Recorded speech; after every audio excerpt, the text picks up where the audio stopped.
नमस्कार दोस्तों, illuminati UPSC में आपका स्वागत है। आज हम देखेंगे कि यूपीएससी के लिए चीज़ें कैसे याद की जाती हैं। How to learn for UPSC. ठीक है, देखिए, अमूमन तरीके से दो तरीके हो सकते हैं याद करने के, चीज़ों को याद करने के। या तो आप सीधे सीधे पढ़ो, स्टडी करो कंप्लीट, और फिर उसके मल्टीपल रिवीजन करो कंप्लीटली।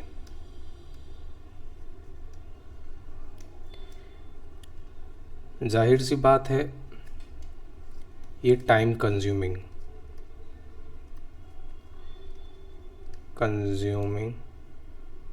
कॉन्सेप्ट है। ठीक है, एक दूसरा ये तरीका है कि आप स्टडी करो होल, मतलब सारी चीज़ पढ़ो। एक चैप्टर पढ़ा आपने, उसे समझ करके पढ़ो, समझकर फिर उसके नोट्स या फिर माइंड मैपिंग बना लो। ठीक है, अगली बार जब भी आप रिवाइज करेंगे तो आपको पूरा कंप्लीट स्टडी करने की ज़रूरत नहीं है, सिर्फ माइंड मैप को देखेंगे और रिवाइज कर लेंगे। ठीक है, ये लेस टाइम कंज्यूमिंग है।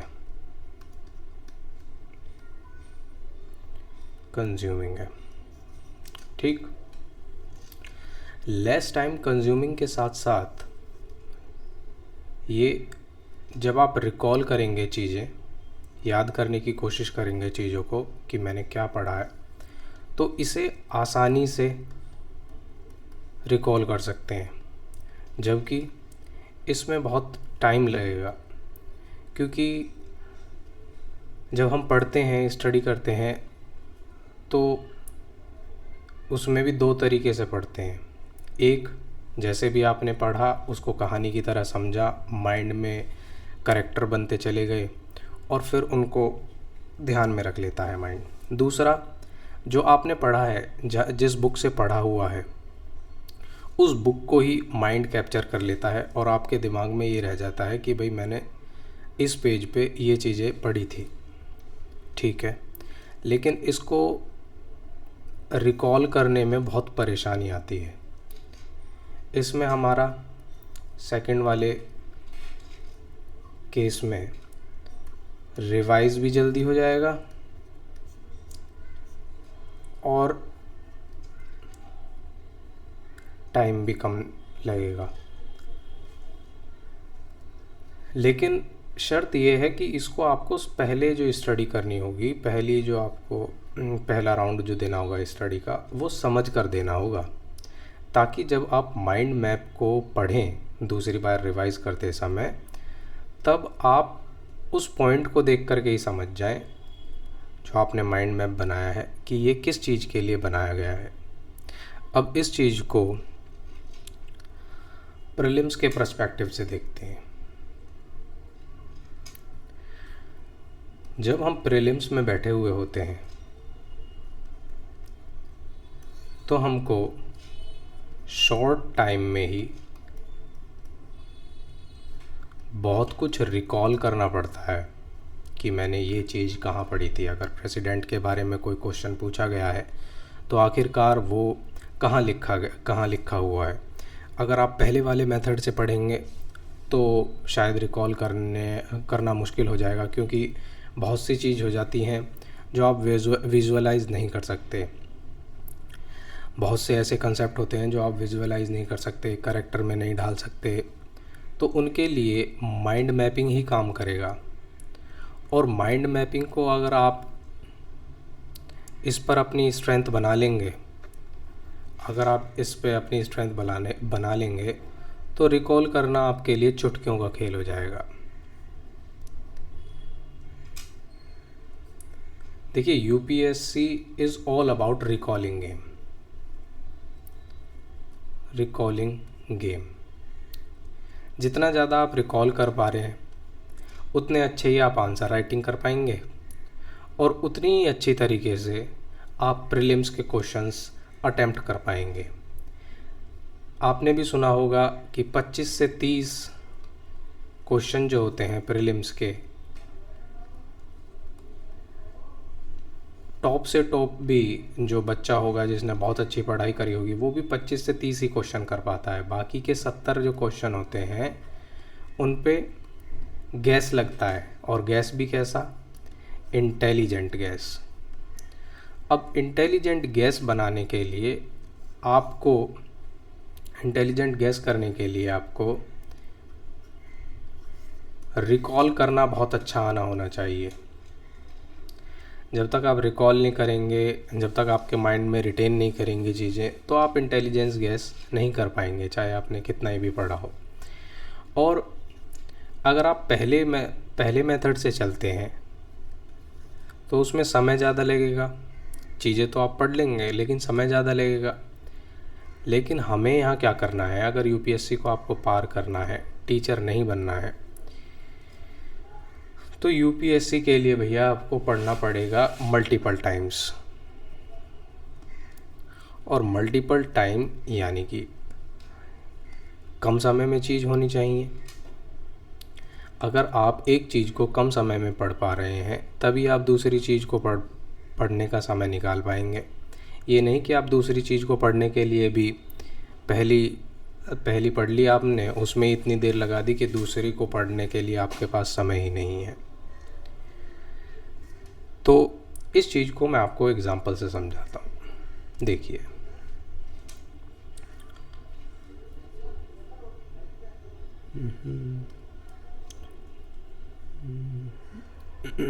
यह है लक्ष्मीकांत की किताब, ठीक है जी, Indian polity for civil services and other state examination, M Laxmikant.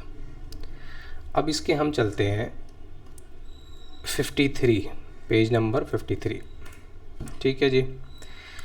जो पहला चैप्टर है हिस्टोरिकल बैकग्राउंड लक्ष्मीकांत का, उसका ये सबसे पहला एक्ट है, द कंपनी रूल का 1773, ठीक है। इसके 5 प्रोविजंस हैं। इसके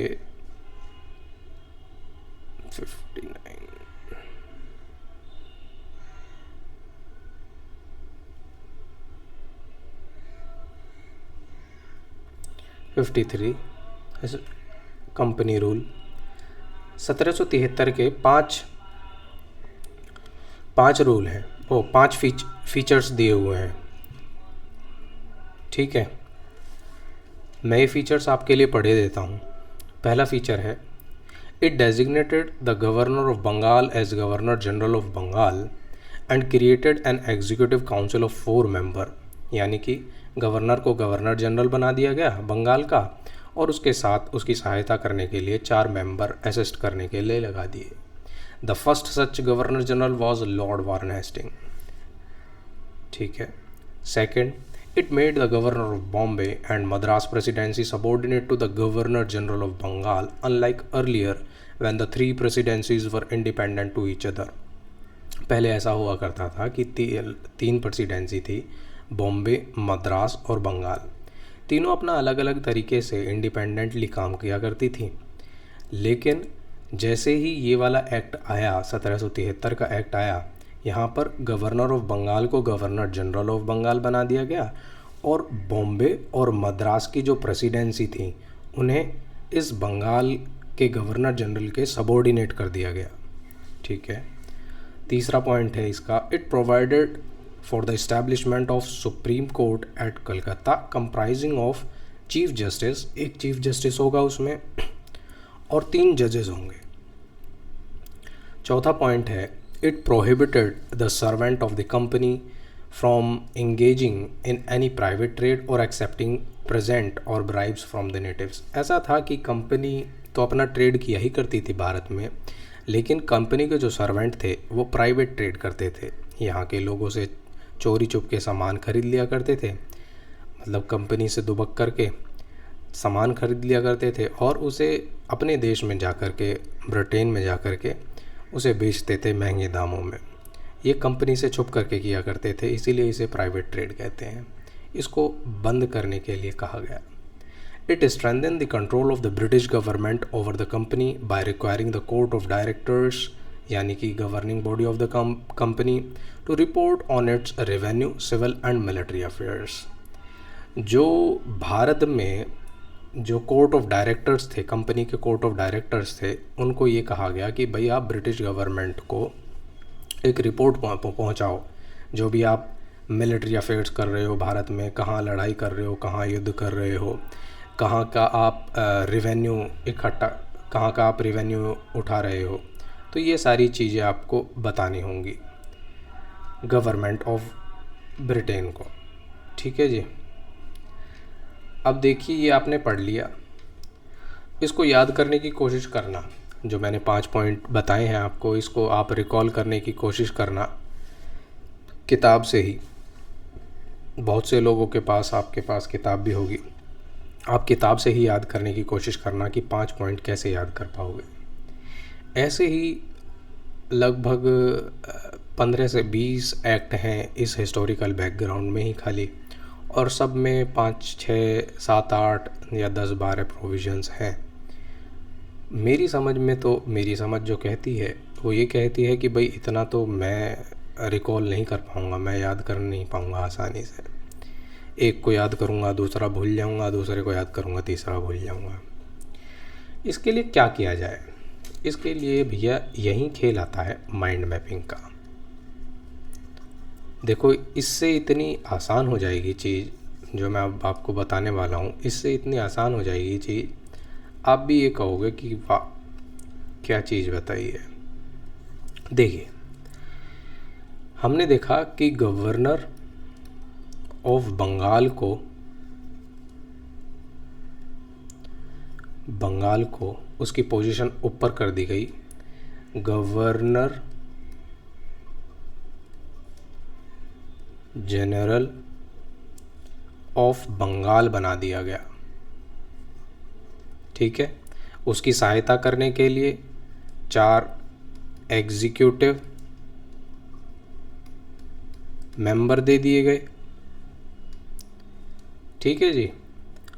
और जो बॉम्बे की प्रेसिडेंसी है, बॉम्बे प्रेसिडेंसी है, मद्रास प्रेसिडेंसी है, उन्हें सबऑर्डिनेट कर दिया गया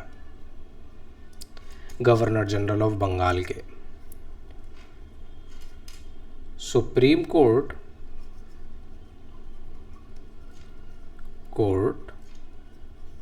कलकत्ता में खोला गया,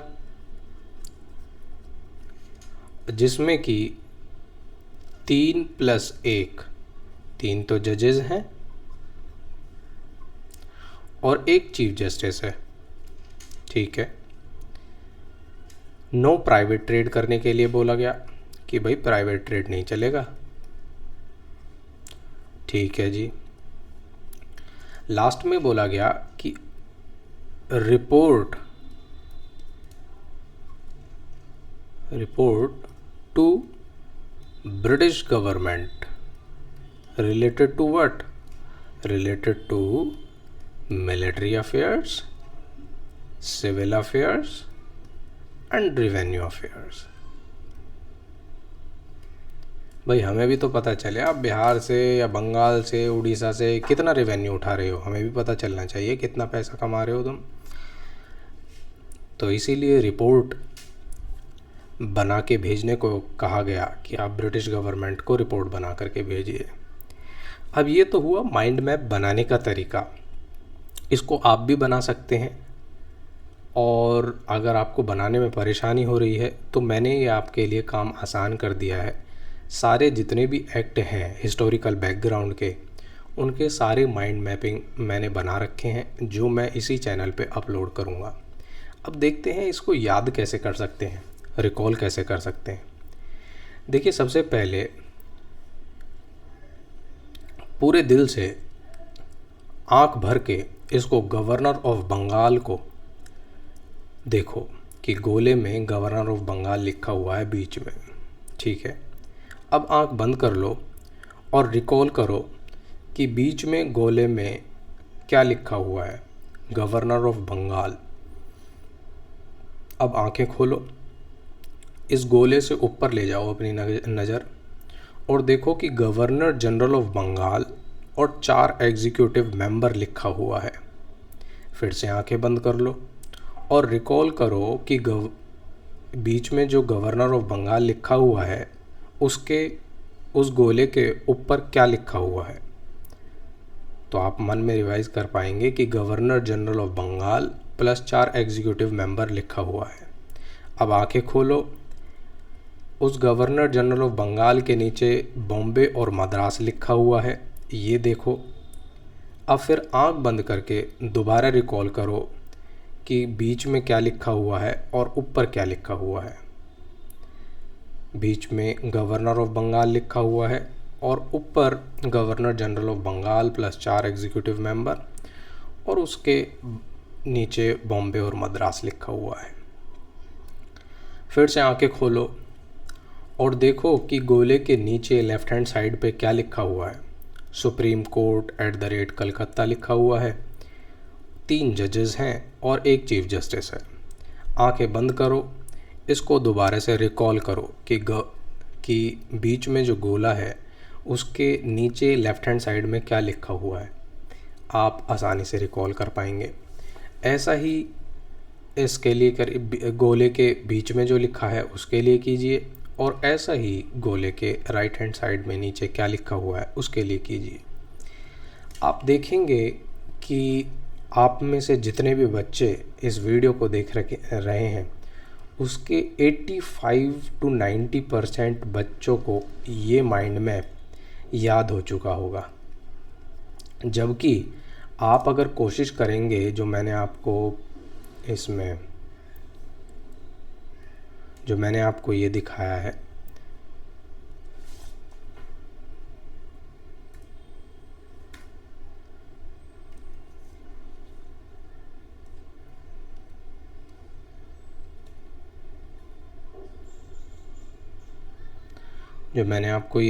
है, हिस्टोरिकल बैकग्राउंड के 5 प्रोविजंस, अगर आप खाली बुक से ही पढ़ते और बुक से ही कितना ही रिकॉल करने की, कितना ही याद करने की कोशिश कर लेते तो इतनी जल्दी नहीं कर पाते ये 5 पॉइंट। अब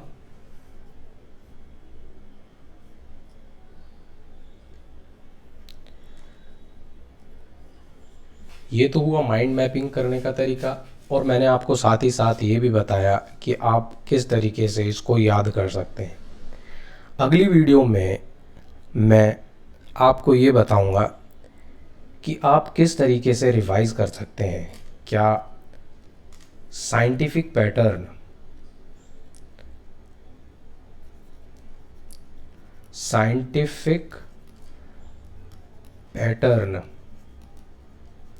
क्या रहेगा रिवीजन का, ताकि आप लॉन्ग टर्म के लिए फॉर लॉन्ग टर्म रिकॉल कर पाएँ आसानी से।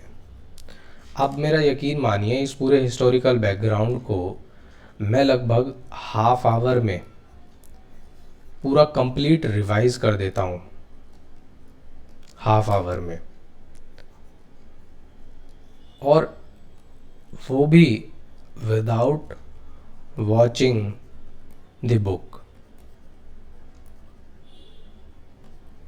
ठीक है जी, तो अगली वीडियो में मिलते हैं। साइंटिफिक पैटर्न क्या होना चाहिए रिवीजन का, या क्या होता है रिवीजन का साइंटिफिक पैटर्न, उसके बारे में आपको बताऊंगा। धन्यवाद।